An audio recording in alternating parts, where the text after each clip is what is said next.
চারদিকে ধন্য ধন্য রব। জামাতে নাকি এনসিপির সাথে জোট করে বিশাল এক মাস্টারস্ট্রোক দিয়েছে। সবাই বলছে এই জোটে লাভ হবে কেবল জামাতের। কিন্তু রাজনীতির অন্দরমহলের খবর যারা রাখেন তারা মুচকি হাসছেন। তারা বলছেন এটা কোনো মাস্টারস্ট্রোক নয়, বরং এটি হতে পারে জামাতের ইতিহাসের অন্যতম বড় স্ট্র্যাটেজি ব্লান্ডার বা কৌশলগত ভুল। কেন? কারণ বাস্তবতা হল দাড়িপাল্লা মার্কা একটা ব্র্যান্ড। গত ৫০ বছরে এটি মানুষের অন্তরে গেঁথে আছে, বিশেষ করে লাস্ট ১.৫ বছরে। সেখানে এনসিপির মতো আনকোড়া দলের শাপলাকলি বা নতুন কোনি মার্কাকে যদি জামাত ১০টার বেশি মানে ৩০টি আসন ছেড়ে দেয়, তবে তার ফলাফল হতে পারে ভয়াবহ। আজ আমরা সেই অপ্রিয় সত্যটা বলবো, যা জামাতের থিঙ্ক ট্যাঙ্ক হয়তো এড়িয়ে যাচ্ছে। আমরা বিশ্লেষণ করব কিভাবে একটি পচে গলে যাওয়া দলকে রাজনীতিতে পুনর্জন্ম দিয়ে জামাত নিজের প্রতিদ্বন্দ্বী ইসলামী নাই বাড়িয়ে দিচ্ছে। বাংলাদেশের গ্রামীণ জনপদে যান, মানুষ জামাত চেনা, জামাতের প্রার্থী চেনে না, চেনে দাড়িপাল্লা। এই প্রতীকের প্রতি মানুষের একটা আলাদা আবেগ আছে, একটা স্পিরিচুয়াল কানেকশন আছে।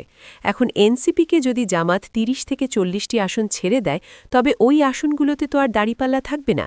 সেখানে থাকবে এনসিপির নিজস্ব কোনো প্রতীক, মানে শাপলাকলি। কারণ সরকারি আইন এখন এটাই। বাস্তবতা হল দাড়িপাল্লার সেই আবেগ অন্য কোনো প্রতীকে কনভার্ট করা অসম্ভব। ভোটাররা কনফিউজড হয়ে যাবেন, তারা দেখবেন তাদের পরিচিত কোনো মার্কার নেই। ফলে ওই ৩০টি আসনের বেশিরভাগই হেরে যাওয়ার প্রবল সম্ভাবনা তৈরি হবে।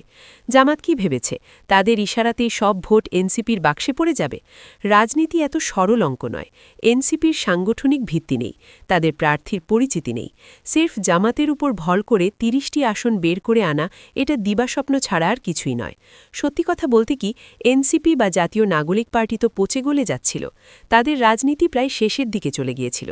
এই ১.৫ বছরে এরা যতটা না নিজেদের রাজনীতি করেছে, তার চেয়েও বেশি জামাতকে গালমন্দ করেছে, শিবিরের বিরোধিতা করেছে। সাধারণ মানুষ তাদের আর বিপ্লবী ভাবছিল না, বরং বিএনপির মতোই আরেকটি ট্রেডিশনাল বা সনাতন দল হিসাবে ট্রিট করা শুরু করেছিল। ঠিক এমন সময়ে যখন সিপি রাজনৈতিকভাবে কোমায় চলে যাচ্ছিল, তখন জামাত কেন তাদের লাইফ সাপোর্ট বা অক্সিজেন দিল? রাজনীতি একটা ম্যারাথন দৌড়। এখানে আপনি যদি আপনার প্রতিদ্বন্দ্বীর স্ট্যামিনা বাড়িয়ে দেন, তাকে গ্লুকোজ খাইয়ে তাজা করে মোটা তাজা করেন, তবে সে একসময়ে আপনাকে টপকানোর চেষ্টা করবে। এটাই প্রকৃতির নিয়ম। এনসিপি এই তরুণ নেতারা নিজেদের প্রচুর ধূর্ত মনে করেন। তারা ইয়াং জেনারেশনের প্রতিনিধি। তাদের বিশ্বাস করা সাপের মুখে হাত দেওয়া সমান। এরা পল্টি মারতে ২ মিনিটও ভাববে না, আর জামাতের কাঁধে ভর করে সংসদে যাবে। কাল সংসদে দাঁড়িয়েই সেই জামাতের বিরুদ্ধে কথা বলবে, সেই জামাতকে তুলোধনা করে জামাতের বিরুদ্ধে বিষোদ্গার করে। জামাতকে এই রিস্কটা মাথায় রেখেছে। নির্বাচন যত ঘনিয়ে আসছে, সমীকরণ তত পরিষ্কার হচ্ছে। বিএনপি যে স্ট্র্যাটেজি নিয়েছে তাকে এক কথায় রাজনৈতিক প্রজ্ঞার উৎকৃষ্ট উদাহরণ বলা যায়। তারা অন্তত ২৭০টি আসনে ধানের শীষ প্রতীক নিয়ে নির্বাচন করানোর সিদ্ধান্ত নিয়েছে। মাত্র ৩০টি আসন, মাত্র হাতে গোনা মাত্র ৩০টি আসন জোটের বাকি দলগুলোকে দিয়েছে। অর্থাৎ ভোটাররা ব্যালট পেপারে চোখ রাখলেই দেখবে ধানের শীষ। অন্যদিকে জামায়াতে ইসলামী কি জোটের বন্ধুদের খুশি করতে গিয়ে নিজেদের পারে নিজেরাই কুড়ুল মারছে? রাজনৈতিক বিশ্লেষকরা এবং মাঠের পরিসংখ্যান বলছে, জামাত যদি এই ইলেকশনে সত্যি সর্বোচ্চ ফলাফল বের করে আনতে চায়, তারা যদি ক্ষমতায় যেতে চায়, সংসদের ড্রাইভিং সিটে বসতে চায়, তবে তাদের অন্তত ২৩০ থেকে ২৪০টি আসনে দাড়িপাল্লা প্রতীক নিয়ে লড়তে হবে। কিন্তু জামাত যদি ১৭০ কিংবা ১৮০ আসনে তাদের মার্কায় ভোট করে আর বাকি আসনগুলো শরিকদের ছেড়ে দেয়, মানে এনসিপি, চরমোনাই, খেলাফত মজলিস বা জাগপা, তবে ফলাফল হতে পারে ভয়াবহ। গাণিতিকভাবে অঙ্ক কষে প্রমাণ করা সম্ভব কেন বিএনপির এই ভলিউম গেম বা সংখ্যার খেলার কাছে জামাত, এনসিপি, চরমোনাই জোট ধরাশায়ী হতে পারে। বাস্তবতা হল এই ইলেকশন আদতে হবে ২ প্রতীকের লড়াই, ধানের শীষ বনাম দাড়িপাল্লা। মানুষ যখন কেন্দ্রে যাবে, তারা খুঁজবে তাদের পরিচিত মার্কা। বিএনপি এটা আগেই বুঝেছে, তাই তারা শরিকদের নামমাত্র আসন দিয়ে বা তাদের ধানের শীষ প্রতীক গুছিয়ে দিয়ে সারা দেশে ২৭০ আসনে নিজেদের ব্র্যান্ডিং ঠিক হয়ে গেছে। এতে করে তাদের ভোট ব্যাংক ভাগ হচ্ছে। কিন্তু জামাই যদি মাত্র ১৭০ থেকে ১৮০ দাড়িপাল্লা দেয় আর বাকি ১০০ থেকে ১২০ আসন এনসিপি, চরমোনাই, খেলাফত মজলিস বা এবি পার্টিকে ছেড়ে দিয়ে ভিন্ন মাত্রা দেয়, তবে ওই ১০০ আসনে জামাতের ভোটাররা কনফিউজড হয়ে যাবে। তারা দেখবে তাদের মার্কা নাই। তখন তারা হয়তো ধানের শীষে ভোট দেবে অথবা ভোট কেন্দ্রে যাবে না। বিশ্লেষকরা বলছেন, এই ভুল স্ট্র্যাটেজির কারণে জামাত সর্বোচ্চ ৬০ থেকে 65 আসন পাবে, এর বেশি পাবে না। সরকারি দলে যাওয়া তো দূরের কথা। অনেকে এনসিপি বা এবি পার্টির তরুণ নেতৃত্ব নিয়ে আশাবাদী হতে পারেন, কিন্তু ভোটের মাঠের রূঢ় বাস্তবতা ভিন্ন। জামাতির সকল জোটসঙ্গী মিলে 10 থেকে 15টার বেশি আসন পাবে বলে মনে হয় না। কেন? কারণ তাদের নিজস্ব কোনো ভোট ব্যাংক নেই, নিজস্ব কোনো দলিত ভোট ব্যাংক নাই। সব দল মিলে আছে সর্বোচ্চ 5 থেকে 6%। তারা পুরোপুরি জামাতের কাঁধে ভর করে দাঁড়িয়ে আছে। এখন জামাই যদি তাদের দাড়িপাল্লা প্রতীক ব্যবহার করতে না দেয়, তবে বাকি প্রার্থীরা জামানত হারাবে। ফলে দিন শেষে দেখা যাবে জামাত নিজের সিট স্যাক্রিফাইস করল, কিন্তু শরিকরা জিততে পারল না। এতে পার্লামেন্টে জামাতের আসন সংখ্যা কমে যাবে এবং তারা বিরোধী দল হওয়ার সুযোগটাও হয়তো হারাবে। সরকারি দল তো দূরের কথা। বিএনপির কৌশল পরিষ্কার, আগে নিজের ঘর সামলাও, পরে শরীর। তারা জানে 300 আসনে ফাইট করতে হলে মিনিমাম 250টা আসনে নিজস্ব প্রতীকে থাকতে হয়। বিএনপি এই জায়গাতেই জামাতকে অনেক পিছনে ফেলে দেবে। জামাত যদি 230 থেকে 240 আসনে দাঁড়িপাল্লা না দেয়, তবে তারা জাতীয়ভাবে সেই ওয়েভ বা জোয়ার তৈরি করতে পারবে না। ভোটাররা ভাববে এরা তো ক্ষমতায় যাওয়ার জন্য লড়ছে না, এরা কেবল কিছু সিট পাওয়ার জন্য লড়ছে। এই মনস্তাত্ত্বিক লড়াইয়ে বিএনপি এগিয়ে যাচ্ছে। তারা মানুষের মাথায় ঢুকিয়ে দিচ্ছে যে একমাত্র ধানের শীষেই সরকার গঠন করতে পারবে। জামাত সেই পারসেপশন বা ধারণাটা কাভার করতে পারবে না যদি তারা প্রতীকের সংখ্যা কমিয়ে ফেলে। রাজনীতিতে মহানুভবতার কোনো স্থান নেই। জামাত এনসিপি বা অন্য শরিকদের প্রতি সহানুভূতি দেখাতে গিয়ে নিজেদের অস্তিত্ব সংকটে ফেলছে না তো। বিএনপি সঠিক পথে আছে। এখন দেখার বিষয়ে জামাত কি তাদের ভুল শুধরে অন্তত 240 আসনে দাঁড়িপাল্লা নিয়ে নামবে, নাকি জোটের মাথায় পড়ে মাত্র 60 থেকে 70টি আসন নিয়েই সন্তুষ্ট থাকবে।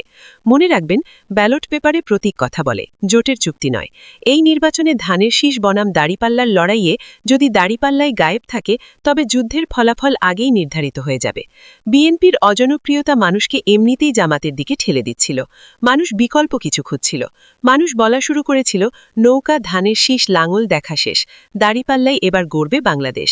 জামাত যদি একাই লড়ত, তবে তারা হয়তো ক্ষমতায় এমনিতেই যেত। কিন্তু এনসিপিকে সাথে নিয়ে তারা সেই ফ্রন্টলাইনার হওয়ার সুযোগটা হারালো। দেখুন, এই দলগুলো মানে এনসিপি, এবি পার্টি, এলডিপি, এরা কিন্তু বিএনপির সাথে যেতে চেয়েছিল, সর্বোচ্চ চেষ্টা করেছে। সবাই জন্য জামাতকে ঘণ্টায় ঘণ্টায় প্রতি ঘণ্টায় গালাগালি করছে, জামাতের বিরুদ্ধে কথা বলছে, শিবিরকে রক কাঁটা বলছে। কিন্তু বিএনপি যখন কোনো পাত্তাই দিল না, তখন রিজেক্টেড হয়ে জামাতে নৌকা ভেলাচ্ছে। ফলে এদের প্রতি এতটা দরদ দেখানো আসলে কিছু নেই জামাতের। রাজনীতিতে অবশ্যই মিত্র দরকার, বন্ধু দরকার, এটা সত্য। কিন্তু মিত্র বাঁচতে গিয়ে যদি আপনি নিজের পায়ে মারেন, তবে সেটা বোকামি।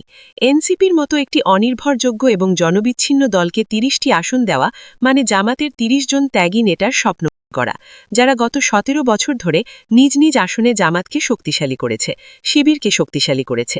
এই 30 জন নেতা কি দলের সেই সিদ্ধান্ত মেনে নেবেন? আর এনসিপি সংসদে গিয়ে যদি জামাতের সাথে বেইমানি করে, তখন কি জামাত আফসোস করবে না? এদের বেইমানের ইতিহাস কিন্তু নতুন নয়। জামাত দুধ কলা খাইয়ে বড় করার পরে ঠিকই ছোবল মেরেছে, একেবারে সর্বোচ্চ লেভেলে। এনসিপির আহ্বায়ক নাহিদ ইসলাম নিজে জামাতকে মুনাফিক বলেছেন। একটা দলের অজনপ্রিয়তা আর একটা দলকে বড় করে। এনসিপিকে বাঁচিয়ে রেখে জামাত কি নিজের বড় হওয়ার পথটা সংকুচিত করে ফেলল? সময়ের উত্তর দেবে। তবে লক্ষণ ভালো ঠেকছে না। আর একটা বিষয় হলো আদর্শ। সবাই একটা সাধারণ একটি সমীকরণ করছে। জামাতের জনশক্তির আনুগত্য ব্যাপক। কেন্দ্র যা বলবে কর্মীরা তাই করবে, কারণ তারা ক্যাডার ভিত্তিক সংগঠন।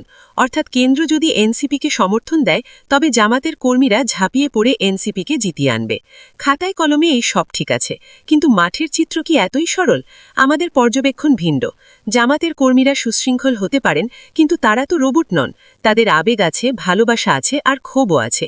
যে সিপিএম এবং তাদের ছাত্র সংগঠন বাঘ-ছাঁচ গত 1 বছর ধরে জামাতের শহীদ নেতাদের নিয়ে চরম নোংরামি করেছে, রাজাকার আলবদর বলছে, আর সেই এনসিপির ব্যালটে সিল মারতে কি জামাতের কর্মীদের হাত কাঁপবে না?